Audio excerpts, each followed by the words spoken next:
Anyone can follow. It takes something special to be an original.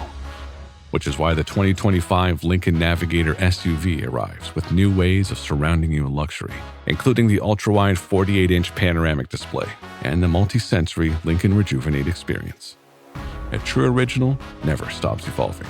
So meet the 2025 Navigator, the original that's all new and better than ever. Learn more at Lincoln.com. Lincoln and Navigator are trademarks of Ford or its affiliates. This episode is brought to you by LinkedIn. Healthcare professionals can lead their careers with LinkedIn. Discover jobs by specialty, preferred shifts, and even desired salary. From mental health therapists to radiology technicians, it's now faster and easier for healthcare professionals to find the right fit. Learn more at linkedin.com/healthcare. Side effects may include faster job placement, improved work-life balance, and increased career satisfaction. Introducing Meta Ray-Ban Display, the world's most advanced AI glasses. With a full color display built into the lens of the glasses, it's there when you need it and gone when you don't. Send and receive messages, translate or caption live conversations, collaborate with Meta AI, and more. Be one of the first to try Meta Ray-Ban Display. Visit meta.com/Meta Ray-Ban Display to book a demo and find your pair. Events, dear boy, events. That is what Harold Macmillan, the former British Prime Minister, once said when asked what scared him in the world of politics. Hello and welcome to the Full Comment Podcast. My name is Brian Lilly, your host, and we are dealing with events. We had already recorded an episode of the Full Comment Podcast dealing with, well, the fact that premiers are not as united as they used to be, dealing with cross-border trade, all of the issues of the day. And then, well, events happened. Donald Trump decided at 10:39 Eastern on a Thursday evening to announce that all talks for trade with Canada were off. Why? Because the Ontario government had dared to air an advertisement, a TV ad in the United States that used Ronald Reagan and his voice to say tariffs were not such a good thing. When someone says, let's impose tariffs on foreign imports, it looks like they're doing the patriotic thing by protecting American products and jobs. And sometimes for a short while it works, but only for a short time. But over the long run, such trade barriers hurt every American worker and consumer. Now, Trump had previously acknowledged this ad in a statement, remarks that he was making at the Rose Garden earlier in the week. I even see foreign countries now that we are doing very well with taking ads. Don't go with tariffs. They're taking ads. I saw an ad last night from Canada. If I was Canada, I'd take that same ad also. But they're actually on television taking ads. But I do believe that everybody's too smart for that. But no one expected all of this to blow up. Now, since all of this has happened, we have seen the trade talks called off between Canada and the United States. Mark Carney and Donald Trump are both on their way to Asia for the APEC and the ASEAN conferences. And Doug Ford has announced that he is pausing his ads. Well, he will as of Monday, not quite right away, but on Monday, he will pause his ads after games 1 and 2 of the World Series, where the ads will air.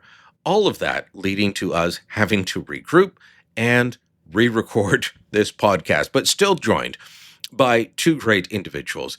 Lorne Gunter is a columnist with the Edmonton Sun, Edmonton Journal, and Chris Selley is a columnist with the National Post. Both of them well-versed in these issues. Gentlemen, welcome back to the re-record, and thank you for making extra time for this, because would any of you, well, either of you, would you have thought on Thursday that, yeah, the biggest issue in Canada-U.S. relations is going to be this ad of Doug Ford playing clips of Ronald Reagan saying tariffs are bad? Sure, why not? Yeah. It's 2025. Lorne, you did not think that yesterday. You know, you're dealing with Donald Trump. He's now talking about going back on his support for Israel because of some sort of personal insult he thought J.D. Vance suffered during a trip there. The man is flighty. He takes off and goes in any direction at any time. I mean, I like the fact last weekend that they had no king's demonstration because he thinks he's an emperor. Chris? Yeah, I mean, in hindsight, it almost seems like a lot of the things Trump does. In hindsight, it's like, oh, yeah, I could totally see how he would pick up on this, because he sees it as an opportunity, or he clearly saw it as an opportunity for sort of some of his, I mean, just quintessential troll work here, um, using this fact that. And I mean, the Reagan Presidential Foundation weirdly objected to this, saying, like we didn't ask for their permission to use it. Like they have copyright over presidential speeches. And they said that we'd sort of misrepresented it, which we really didn't. I mean, Reagan was anti-tariff. But Trump used that. He sort of piggybacked on that and said, see, the whole thing's a fake. And in fact, Reagan loved tariffs, which is exactly the sort of thing in hindsight. It's like, of course he would say that. Like there's a demented brilliance there, that he would latch onto that. So yeah, I mean, these are insane times, and I wouldn't have thought he would care, and I suspect he doesn't. What Ronald Reagan thought, I don't think that many U.S. Republicans care what Ronald Reagan thought. They like the idea of Reagan, but his ideas are very much out of vogue, and he doesn't have the same sort of stranglehold on the Republican imagination that he did maybe 25 years ago, when he was just sort of this icon. So yeah, I mean, I wouldn't have predicted it, but then that's the genius of Trump, right? Is that you can't predict it, but then when it happens, it seems like it always would have happened somehow. I would say it was genius if it was intentional and thought through, but I think it's just impulsive. I think he really feels that he's being set upon by the entire world, that he's the one who's being offended and he's the one who's being singled out, and he strikes back, and he thinks that he has the power to do it every time. Look at the fact that he thought he could fire the head of the Bureau of Labor Statistics because she put out a job report he didn't like. I mean, the man is. He likes strongmen. We knew that from his first term. He liked Erdogan in Turkey. He liked Putin in Russia. He liked the Hungarian president whose name I forget. He liked all these people who were strongmen. And so now he spent the last 4 years when he wasn't in power thinking up how he could be a strong man in the United States. Oh, we're going to get letters, Lorne. We're going to get so many letters. Good. Emails, DMs, whatever, with people saying you've got Trump derangement syndrome and you're just awful and evil people. But look, let's unpack a couple of things here. So the Reagan Foundation put out this statement saying that the Ontario government didn't ask for permission to use it. Let me explain something to everyone. As someone who, there's one class that I paid attention to in journalism school, and that was media law. And if someone who is working for the American government in the course of their daily duties, part of their job, creates something, it's public domain. So yeah, Ronald Reagan's speech, they didn't need to ask permission to use it. It's public domain. And there's no, oh, well, you can only use 6 seconds under fair use. That's a fallacy, by the way. 6 seconds is not the fair use, metric.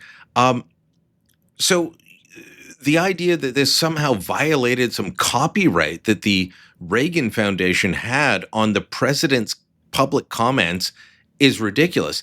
But I would also say this, the idea that the Ontario government misrepresented Reagan's view is also ridiculous. We can have a wider debate, and I welcome a wider debate on whether this ad campaign was wise or foolish. But can I just get comments from both of you on the idea that they had to ask for permission, which is not part of U.S. law, No. and that they somehow misrepresented the idea that Reagan disliked tariffs when in fact he really loved tariffs. Yeah, I mean, I don't understand why they did that. Do you mean the Reagan The Reagan Foundation? Foundation, it was quite odd to me. Okay, so here's my But theory, and then I'll get you both to respond to this. My theory is Trump saw the ad, complained to someone on his team about the ad. They then called the Reagan Foundation and leaned on them, and the Reagan Foundation felt like they needed to put out a statement. Yeah. And I've said that publicly on social media, and folks have said, "Oh, how dare you say that? That's disrespectful." I've been around politics a long time. That's exactly how That's things work. exactly how it works. If you watched the entire 6-minute address that Reagan gave in 1987, he says on numerous occasions, tariffs are not good. They lead to trade wars. They cost jobs in both countries. They lead to inflation. But I'm going to have to impose some tariffs on Japanese semiconductors because the Japanese are violating our trade agreement and dumping cheap conductors in the American market. That's all he was saying. He wasn't saying, I love tariffs. He said, I hate tariffs. But in this case, I have to impose them because the Japanese are cheating. So, Thank you. yeah, well, I just don't understand why. I mean, okay, it's certainly plausible. Yeah, that the White House called the Reagan Foundation. I'd be surprised if they had it on their, top of their contact list, but and leaned on them. But then what does the Reagan Foundation have to lose here? The buy included the World Series playoffs, and so he might have seen it Monday in Game 7 with the Blue Jays. He might have seen it on Fox News. He saw this at some point and was annoyed because on Tuesday he mentioned it in his remarks in the Rose Garden. Yeah, I maybe Ford could argue that's. I mean, I saw. To tell you how much times have changed since Reagan's era. I mean, I saw an NDP Manitoba Premier Wab Kinew today, basically jumping on board the campaign and saying that Trump is violating Reagan's legacy on free trade, and he cheered on his good friend Doug Ford at Queen's Park. The NDP defending Reagan's trade legacy. Yeah, I mean this is how much times have changed. I am surprised that Trump got so worked up about it, and maybe that's a good sign. It's certainly under people's skin, but yeah, I mean this idea that you can't use a presidential speech in a situation like that. And frankly, the idea of the president leaning on a previous president's foundation to facilitate slandering their own namesake are very kind of disturbing artifacts of the current era, as Lorne says. I mean, it's this sort of nihilism that Trump seems to traffic in, and I don't think he was at any risk from these ads. Like, I don't think any Republicans were going to say, like, oh my, I've been such a fool. Here I was thinking Ronald Reagan loved tariffs, and goodness knows I fall asleep and wake up every day thinking about Ronald Reagan. I mean, it's 2025. It's not 1995. If you look at who put Trump in the White House, they're almost all people who either don't remember Reagan or don't care about Reagan. These tech bros and the young males and things who came together through social media to support Trump, they won't remember Reagan. They're all too young to remember Ronald Reagan. And, the rest of the party, the Reagan wing of that party is so cowed by Trump's strong arm tactics that they won't say anything. Yeah, more cowed than I realized. Apparently, they can, by Brian's theory, I mean, if that's true, if they just picked up the phone and said jump, and the Reagan Foundation said how high. I mean, I was looking at its board of directors. It's not a MAGA group of people as you would expect. I don't think I saw a single person who had anything to do with Trump on that list. So, So let me play this clip though. I want to play a clip. Shared it with you guys earlier. Marco Rubio, Secretary of State, was asked about this, and had he talked to his Canadian counterpart, which sadly is Anita Anand, about the whole ad, which, by the way, has now been pulled. The Ford government has announced on Friday afternoon that they're going to pull the ad at the request of Prime Minister Mark Carney. But that had not been announced when Rubio was asked about this. And even Rubio, who was probably someone that a few years ago would have been Reagan, Reagan, Reagan, is now saying, well, they misrepresented him. Here's the clip. I think what happened is one of the leaders in Canada was running ads in the United States on tariffs that took President Reagan's words out of context. Even the Reagan Foundation criticized them for it. But I have not spoken. I've been traveling since yesterday. I have not spoken to the foreign minister since then. But I mean, the president made his announcement that he's suspended any trade talks with Canada for now. So there's even Rubio, who I would have considered once, principled, conservative, just jumping in on this and acting like Ronald Reagan loved tariffs. You listen to that full 5 to 6 minute radio address, which, again, I just want to hammer this point. The White House would record, and the White House would distribute free of charge to every media outlet in the world to play without copyright because they wanted it out there. There is no way that you can listen to Reagan's radio address on April 25th, 1987, or any of his other many, many comments on tariffs and come away with the idea that he loved tariffs. And yet there's Marco Rubio acting like he did. Yeah, but then they've understood in the Trump administration. I'm always reluctant to give them credit for seeing through something and understanding it and doing it deliberately. I think this is just reflexive. Trump is such a narcissist that he thinks he's right on everything, and so he doesn't care or listen or research or do any of that sort of stuff. But you get this idea that if you tell a big enough lie, people will believe it. And so we can tell this lie that Reagan was pro-tariffs because most people aren't going to look it up. Most people don't remember him. And to the extent that they do, it's a great name to have on our side.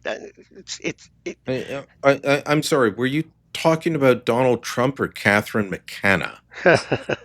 I believe she said if you repeat the same lie over and over again and loud enough, people will believe it, or something to that effect. Oh, yeah.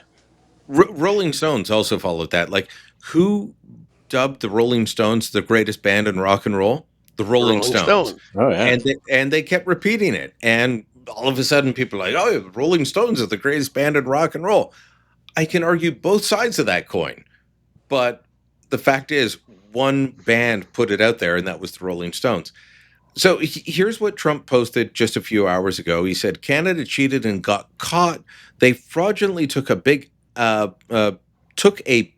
buy ad, that's bad grammar, saying that Ronald Reagan did not like tariffs when actually he loved tariffs for our country and its national security. Canada is trying to illegally influence the United States Supreme Court in one of the most important rulings in the history of our country. Do you think that the Ford government sat there and planned this out? And I say this knowing neither one of you are fans of the Ford government, but do you think that anyone in the Ford government said, let's do this ad buy to influence the United States Supreme Court? No, the thought had never even occurred to me. I don't think it occurred to them. Yeah, no. And I know many of them, and they're smart people, like in all governments. There's smart people, there's dumb people, but there's smart people in there, and they wouldn't have thought, oh yeah, this'll sway Clarence Thomas, No, I think they thought it would sway John Kasich. rank and file Republicans into finally accepting that that tariffs are paid by the citizens of the country that levies them. Now, it's somewhat awkward if I were Trump and I actually cared what Doug Ford thought, and I doubt he does, but if I were, I would have my video team assemble a giant montage of Ford talking about how essential it is that Canada levy tariffs against the United States. I mean, this is the biggest irony to me, is like, dude, you're in favor of tariffs. Retaliatory tariffs, yeah. But the argument still holds. We either pay them or we don't. Even this week, he said it's time to get tough with the Americans. And Carney says, yeah, but we're not going to do any retaliatory tariffs. And then Ford says, yes, but the Prime Minister and I are on the same page. No, you're not. You're wingy when it comes to this. Lorne, this has been the biggest contradiction for Doug Ford, is that he denounces tariffs as a tax. Tariffs on Canadian products are a tax on the American people, so we need to impose tariffs on American goods. Mm-hmm. Yeah, and I think that comes from, and that's basically every party's position, right? Like, I don't think I know an elected politician in a position of power in Canada who would argue that we shouldn't retaliate. But that's just how tenuous the free trade logic is, I guess, in Canadians' minds, that it's really, to them, and I think it comes from an honest place. It's like, it's an instinct for fair play, right? If we're going to have tariff-free access for the Americans, they should give it to us. I agree with that as a general principle, but you either think tariffs are a bad thing or you don't. And we've just kind of, all of Canadian politics has just basically come to terms with that contradiction and just pursues and just goes forward as if it doesn't exist. Okay, I'd like a reaction from both of you before we take a quick break. Is that my view is that most average Canadians say, "Oh, tariffs are horrible," unless they're on those bastards, which is like so many things. Tariffs are really bad. We shouldn't have to pay them, but those SOBs over there, they should have to pay them. Do you get that kind of the sense that where Canadians are? Americans shouldn't impose tariffs on us, but we should impose them on them. Absolutely. I think that's exactly what's the thinking. But it also comes from a general misunderstanding of who pays tariffs. So if we impose tariffs on American goods, our consumers pay those tariffs, not Americans. I think the thinking is we need to impose tariffs on the Americans because they're putting tariffs on us, and so they should be punished as well. Look, we're punishing ourselves. I mean, and that's one of the big things that comes out of that Reagan address, is he said, if you put a tariff on it, you're going to cost yourself jobs, you're going to cost yourself inflation, and so they're not a good thing to do. And I think that people who say, yes, we have to have retaliatory tariffs, don't appreciate who will pay those tariffs.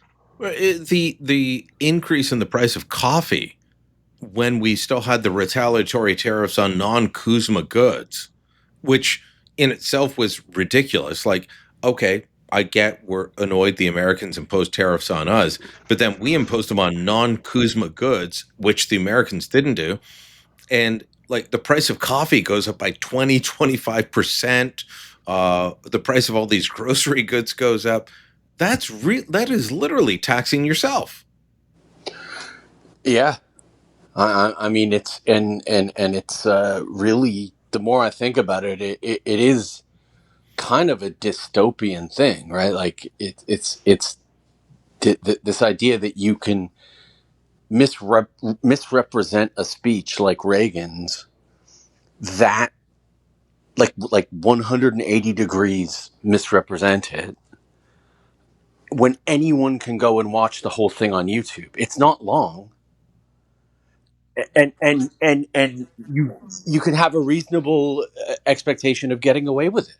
I've got Canadians arguing with me that no, Reagan supported tariffs.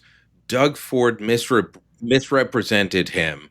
Doug Ford didn't seek permission. There seems to be this view that, well, I hate Doug Ford and I hate Mark Carney so much that I'd rather cheer for Trump. That I just don't understand.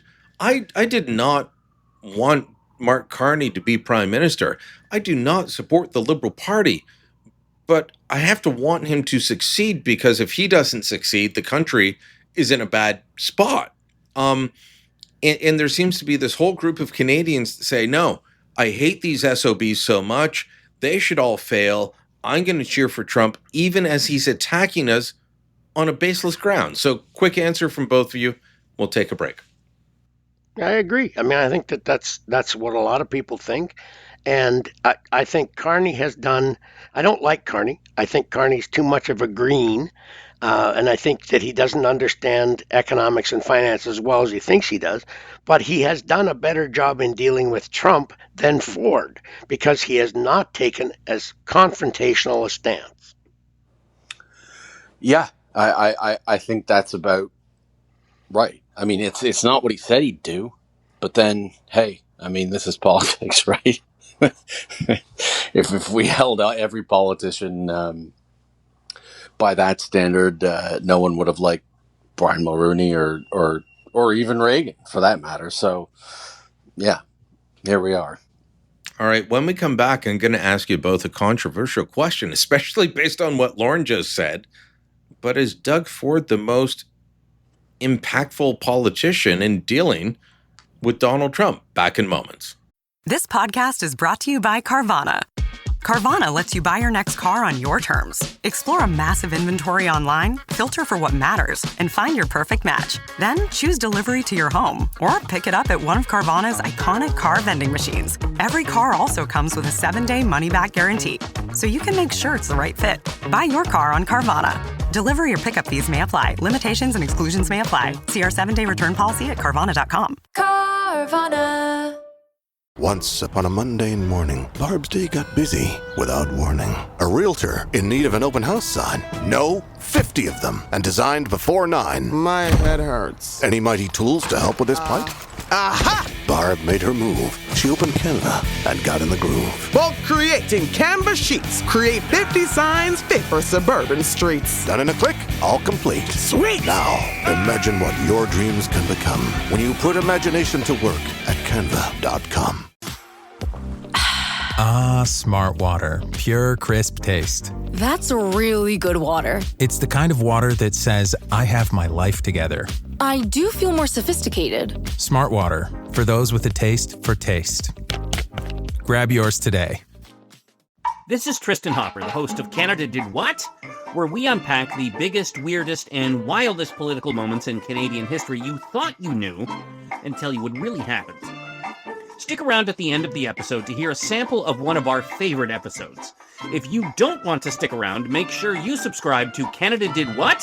Everywhere you get podcasts. I'll admit that I have been back and forth on the position that Doug Ford has taken regarding negotiations with the United States, but sometimes I think he has been just right. Sometimes I think he's been too strong. Of late, I think he has been far too personal with Donald Trump. But watching what's going on right now, I have a very serious question for both of you. Is anyone more impactful in getting through to Donald Trump than Doug Ford?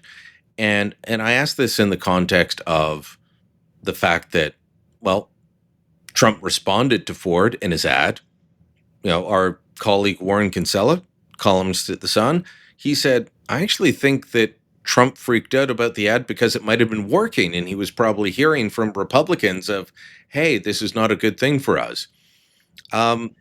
And you think back to when Ford threatened to impose the big electricity tariff, and suddenly the White House is inviting Doug Ford, a subnational leader, down for a meeting. Mark Carney hasn't gotten that. And so as much as I have criticized Ford and said that he's on the wrong track on this, is he getting a bigger impact than Mark Carney and before him Justin Trudeau? I don't know. I mean, it depends what impact. I mean, he certainly seems to be able to get under Trump's skin, or at least the people who make his advertisements can. And as I say, I'm still surprised that I'm surprised this ad bothered anyone, quite yeah, frankly. that's right. I mean, I would have thought that Trump or that Reagan was just not something that Trump would worry about. Although I have to say, I mean, I was looking at a Gallup poll from 2023 just earlier today, and 41% of Republicans said that Reagan had been the best president of the past 40 years, and they had Trump in second place at 37%, and that what a 1-2 punch that is, the opposite of each other essentially. And then George W. Bush at 5%, which, ouch. But like, I yeah, I mean, he's certainly been down there on the morning shows and doing all, if Ford or Trump clearly knows who Ford is. I'm not sure it's doing any good. I've heard from Trump people that they know who he is and they pay attention to what he And says. Carney seems to be, in a way, I suppose they're playing good cop, bad cop, right? Like Trump will flatter Carney any chance he gets. Ford is sort of the foil to all this. I mean, it's been a long time since we talked about a Team Canada approach, isn't it? But I mean, there's no Team Canada today. If all publicity is good publicity, then Ford is doing rather well. But I'm not convinced all publicity is good publicity. Do you want reaction? Do you want reaction or results? Because if you measure impact by reaction, then Doug Ford is impactful. If you measure him by results, I'm not sure that he measures up. So, most of the products that come out of Ontario into the United States are subject to at least a 25% tariff. Oil comes out of Alberta, where our premier has been quite nice to Trump, is subject to a 10% tariff. So we can look at the contrasting styles there. Everybody whose elbows up was so mad at Danielle Smith, the premier of Alberta, for going to Mar-a-Lago. I was not. Okay. But there was a lot of criticism when she made speeches in March to two mega organizations to try and convince them that tariffs weren't any good for them. And I'm not sure it had any impact. They need our oil so desperately that they probably would only have put a 10% tariff on it anyway. But nonetheless, she has had a much more measured approach to the Trump administration than Ford has. I mean, Ford's a stunt man, right? He takes the Crown Royal because Crown Royal's parent company is closing distillery and not even a distillery, it's a bottling just plant. Just a bottling plant, right. And then he forgets to take the spill stopper out of the bottle, so it takes forever for the Crown Royal to come out. Well, he doesn't drink. He doesn't know about spill stoppers. I guess. and I did ask, like, did he stop and buy that foolishly on the way? And I was like, so. And one of the staff was like, no, that literally came from his home. And as Chris said, he doesn't drink, so he doesn't know that it takes forever with that plastic stopper in the way. So that was weird. And then, a little while later, he's standing with Francois Legault, the Quebec premier, saying, Crown Royal, we're going to take all your products off the shelf, and Smirnoff's next. And we're Smirnoff made in Canada, or for the Canadian market, Valleyfield, Quebec. Yeah, which is where Diageo is moving bottling for the Canadian uh, supply of Crown Royal, and that's, to me, that was one of the moments, more subtle moments, where I was like, this Canada First thing is an even bigger fallacy than we thought. I mean, Ford is upset. He's as upset that the bottling is moving from Windsor to Quebec as he is about it moving from Windsor to the some of United those States. some of that bottling's going to the States, and he's somehow equating that to tariffs when it's not. You talk to Diageo, and they're going through a whole global restructuring. There are layoffs in Kentucky. There's layoffs in Scotland at their Johnny Walker facilities. There's layoffs in Italy, around the world, and for, depending on who you talk to, between 160 to 200 jobs, he wants to torch an entire company and then say, we'll take all of your products off the shelves. I dare you to take off Guinness off the shelves just before St. Patrick's Day and not expect the biggest Irish riot in more than 150 years in the city of Toronto. That will not go over well. No, but Ford is suffering from a lot of plants that he had big dreams for not coming to fruition. So there's the notice that Jeep will not be making a product in Ingersoll, Ontario. It'll be making it in Illinois instead. There's the Brampton instead of Illinois, yeah. Yeah, but anyway, they're moving it to the States. Yeah. Yeah. Okay. So anyway, he's lost that. There's the GM shutting down a plant to make EVs. There's a switch away. I guarantee you that the big battery plants that the federal and provincial governments have decided to give huge tax credits to, they will not come about either. And so this, especially if Trump gets rid of the incentives for EVs in the United States, those battery plants are useless. I mean, we already lost the Northvolt one in Quebec because its European parent company's gone out of business. So Ford is losing a lot of these high-profile plants, and I think that all comes down to one thing for him. He thinks he has to stand up for Ontario workers, no matter whether it makes sense or not. Yeah, well, I think I think that's maybe an underrated factor here. Is the fact that so many of his bets on Ontario, to use a term that Mark Carney used yesterday, and I said, did I ask you to make wagers? But all these billions of dollars he's sunk into these things that are not coming to fruition, or that are buggering off to the United States, and all the government can tell us is that they're looking at the fine print to see if there's anything they can do about it. The fine print, the terms under which the terms that each side has to uphold are in the fine print.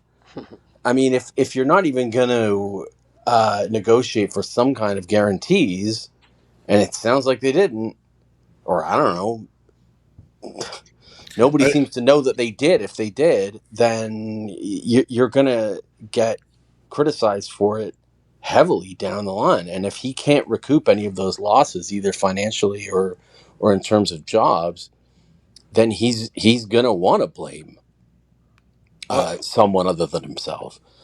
Yeah, and I think he's definitely guilty of that at the moment. I'll say this about the EV plants, the EV battery plants, because there's a lot of misunderstanding around that. And here's my big hope. If Trump does get rid of the incentives for those in the United States, then we are forgiven for all of our requirements to give any tax credits, meaning a tax break, to any EVs built here. So, like, they were never going to hit the 15 billion per plant for Stellantis and Volkswagen. That was never going to happen. You'd have to have full production, full employment. That was never going to be the case. That was the best case scenario for the companies, and that was a tax break. Now, so if they I don't want them to disappear because I still want the jobs there. But if they're Americans get rid of their tax breaks, we don't have to pay or give the tax breaks to these same companies. It probably would I mean, anyway, though. that is my hope at this point. But this is the race to the bottom. So this is the difference between the Democrat protectionism and the Trump protectionism. Is the Democrats would go in and say, we're going to use our tax dollar largesse to suck all of your jobs down to the States. And Donald Trump just says, you're going to move the jobs to the United States, or we're going to charge you a tariff to get there. One way or the other, the Americans are always trying to screw us. Okay. Not much to disagree with but there. I mean, that's the Canadian condition. I mean, we're the elephant, or we're the mouse living next to the elephant. And we've kind of trapped ourselves, painted ourselves into this corner with this concept that any industry we currently have, we have to maintain at all costs. Mm-hmm. There's lots of countries that don't produce cars, lots of countries that don't produce airplanes, but we do it. So we think, well, we have to keep pumping public money into it, or people might lose jobs. I mean, a lot of the jobs that we're talking about are skilled positions. These are very employable people. Not all of them. Some of them are assembly line workers, but there's no. This is the thing is that we're dealing with economic orthodoxies and what Canadians and Americans can wrap their minds around. And it's very limited, I find, in terms of economics. I mean, Ford is currently trying to make hay out of banning ticket scalping, which is a little bit like trying to ban prostitution, it seems to me, or any of the other oldest vices. Yeah, or any of the other victimless crimes. I mean, if I am prepared to pay you 3 times the face value for the ticket that you have, who's the victim? You're offering a product or a service I'm prepared to pay for. I might not like what you're charging me, but as long as I pay for it, there's nobody who's out on this thing. But we all agree what you are, Lorne. Now we're just haggling over price. Exactly. So I'm at this game now 30 plus years, and I don't know how many times I've heard Canadian politicians say we have to diversify our trade away from the United States. Carney has said it in the last week, but he's right. We do, but we're not going about it in the right way. He has so many environmental restrictions in his head that we're not going to get more pipelines. We might get one more to the west coast from Alberta. They're not going to do the kind of critical minerals mining that they should do. We're not going to have what the world wants to buy. So how do we diversify then? All right, so let me ask this. We've been trying to diversify our trade for decades. Pierre Trudeau talked about this. Didn't do much about it, but he talked about it. Under Paul Martin, they started to talk about it. I remember sitting and interviewing the late Jim Peterson, who was Paul Martin's international trade minister. And he was starting talks on the Canada-South Korea free trade agreement. He started it. Stephen Harper finished it. Stephen Harper also added Colombia, updated the free trade agreement with Israel, the TPP, the Canada-European trade agreement. Stephen Harper completed more trade agreements than anyone else. And then what happened? We've got 75% of our exports going to the U.S., which is more than we had going to the United Kingdom and the British Empire at the height of the British Empire when it was 66%. So, we signed all these trade agreements and then said, we don't really care about them. So, we can go out and seek more trade agreements, which Mark Carney is ostensibly doing in Asia right now, but will it amount to anything? Well, I mean, Canada and the U.S. are are as natural trade partners as you could ever really imagine. We need we need everything from their produce to their I do like celery and oranges in the middle of winter. Yes. yeah, and they need our oil first and foremost, uh, and our auto parts, and it was well, they don't arguably need our auto parts. Auto parts don't form under the ground like oil does, but you know, yeah, it's of course no one would argue against trade diversification, but it seems to me that how much can Colombia and Israel and South Korea realistically do for us, regardless, considering where they are? I get what you're saying, Chris, but I'll ask you, and then I'll ask Lorne, and then we'll wrap. Should we be satisfied with 75% of our trade going to one country? I know that's, overwhelmingly, um, the result of Lorne's liquor of Alberta oil going to the U.S. But shouldn't we be looking elsewhere? Yeah, including for oil. I think we should be having the Northern Gateway pipeline for oil. I think we should be doubling or tripling the LNG off of the West Coast. We should have Quebec exporting LNG to Europe. All of these things should be happening. Yeah, Doesn't seem like we want completely to, agree though. with that. I completely agree with that we shouldn't be satisfied, including with natural resources, and I think that Canadians aren't satisfied. If you look at, there are provinces that are considered, well, British Columbia and Quebec are essentially the biggest obstacles to new pipelines. If you look at popular opinion in both provinces, it's pro-pipeline. So this is a political, like in Quebec, Quebecers support not just an east-west pipeline through their province, but also resuscitating an LNG project that Quebec canceled after its almighty environment, sort of arm's length environment commissioner said, no, we can't go ahead with this. They support this.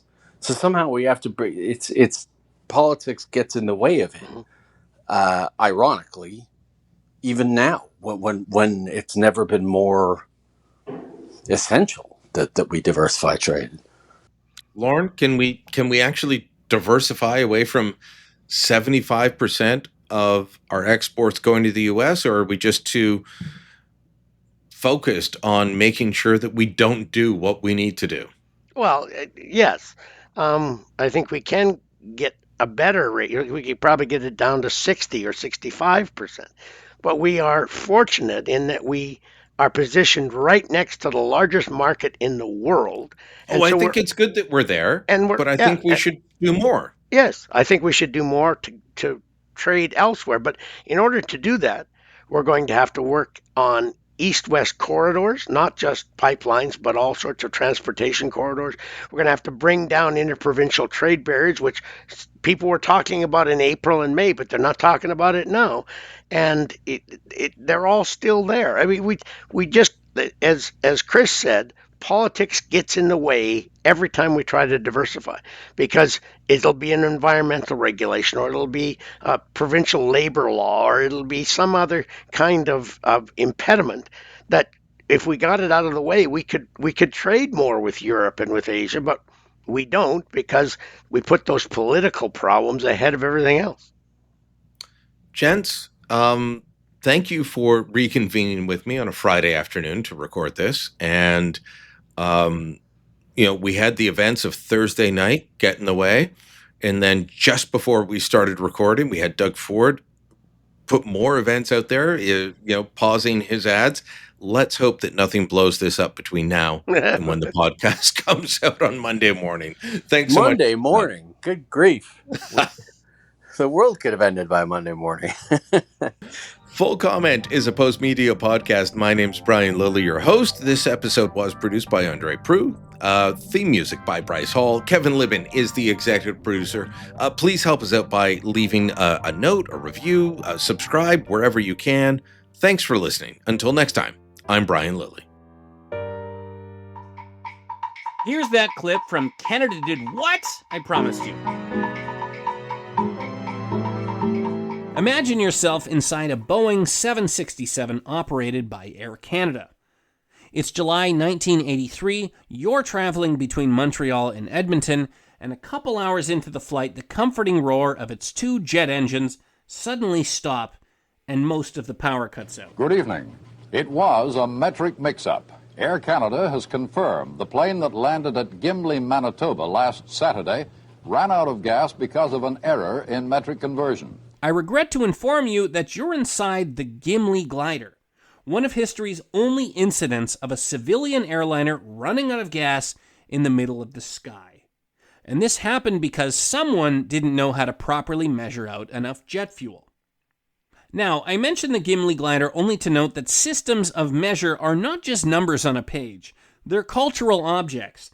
They might not be on par with language or religion, but they're ways of understanding the world around us. And if you screw with them, even with the best of intentions, you might get the occasional airliner falling out of the sky. Fortunately, in this instance, it miraculously worked out fine. The pilots in control of this particular Air Canada flight just happened to be two of the only people on Earth perfectly suited to safely bring down a crippled full-size airliner in the middle of Manitoba. One of them was an experienced glider pilot.